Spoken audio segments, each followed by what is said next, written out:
Halo semua, saya Google Hidup Cerdas bersama kami. Masih bersama channel Aish Kids akan menerangkan tentang virus corona atau yang disebut COVID-19. Kenapa Indonesia tidak lockdown? Ini jawaban Jokowi. Presiden Joko Widodo bersikukuh untuk tidak memberlakukan lockdown dalam menghadapi wabah virus corona. Menurutnya, opsi tersebut tidak cocok untuk Indonesia. Presiden Joko Widodo mengungkapkan alasan kenapa Indonesia tidak kunjung memberlakukan lockdown. Menurut mantan wali kota Solo ini, tidak semua negara cocok dengan opsi lockdown, termasuk Indonesia. Hingga saat ini, ia yakin bahwa opsi menjaga jarak aman minimal 1 meter atau social distancing serta pemeriksaan cepat atau rapid test bisa mengatasi permasalahan wabah virus corona yang melanda tanah air. Oleh sebab itu, Jokowi berharap masyarakat dapat menjalankan anjuran tersebut. Sehingga di negara kita yang paling pas adalah physical distancing, menjaga jarak aman. Kalau itu bisa kita lakukan, saya yakin bahwa kita akan bisa mencegah penyebaran COVID-19 ini. Tetapi membutuhkan sebuah kedisiplinan yang kuat, membutuhkan ketegasan yang kuat. Jangan sampai yang sudah diisolasi. Saya baca sebuah berita sudah diisolasi masih membantu tetangganya yang mau hajatan, ada yang sudah diisolasi masih beli handphone, belanja di pasar. Saya kira kedisiplinan untuk mengisolasi yang penting. Partial isolated, mengisolasi sebuah RW, mengisolasi sebuah kelurahan penting tapi dengan betul-betul dengan sebuah kedisiplinan yang kuat. Kalau ini bisa dilakukan, kembali lagi saya meyakini bahwa skenario yang telah kita pilih akan memberikan hasil yang baik, ujarnya dalam telekonferensi di Jakarta. Lebih jauh, Jokowi mengatakan bahwa dampak virus corona terhadap perekonomian tanah air pasti sangat terganggu.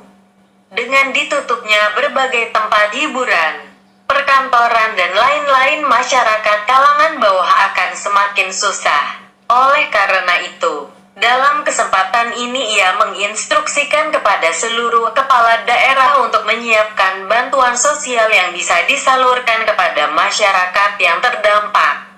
Menurutnya ini sangat penting agar daya beli masyarakat terjaga dan perekonomian bisa tetap berjalan. Sebagai contoh, sebuah kota ingin melakukan itu. Hitung berapa orang yang menjadi-jadi tidak bekerja, hitung berapa pedagang asongan yang akan tidak bekerja, hitung berapa becak yang akan tidak bekerja, hitung berapa sopir yang tidak bekerjanya. Sehingga di dalam APBD dukungan kepada sektor-sektor itu yang harus diberikan, bantuan sosial kepada mereka harus disiapkan. Jangan kita hanya menutup tapi tidak dibarengi kebijakan bantuan sosial, social safety net untuk mendukung kebijakan yang dibuat. Berita di Indonesia pada tanggal 24 Maret tahun 2020 tentang jumlah terdampak COVID-19. Jumlah pasien yang dikukuhkan terjangkit virus corona di Indonesia terus meningkat. Juru bicara penanganan kasus corona, Dr. Ahmad Yuryanto mengatakan, hingga Selasa 24 Maret, jumlah pasien positif virus corona mencapai 686. Yuri melaporkan, pada Selasa belum ada pasien yang dinyatakan sembuh.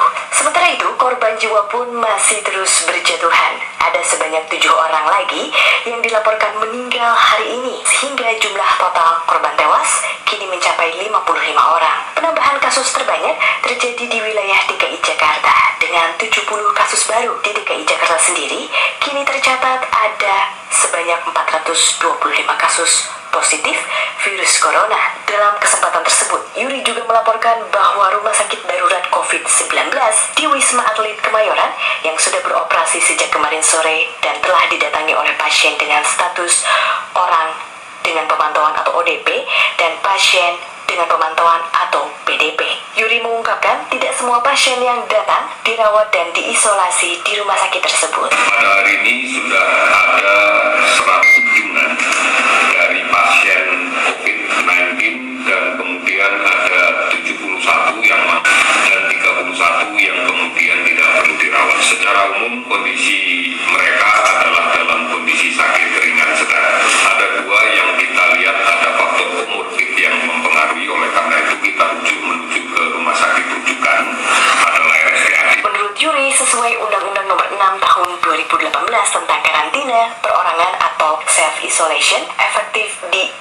diimplementasikan di tengah masyarakat yang mempunyai keluhan ringan atau tanpa keluhan.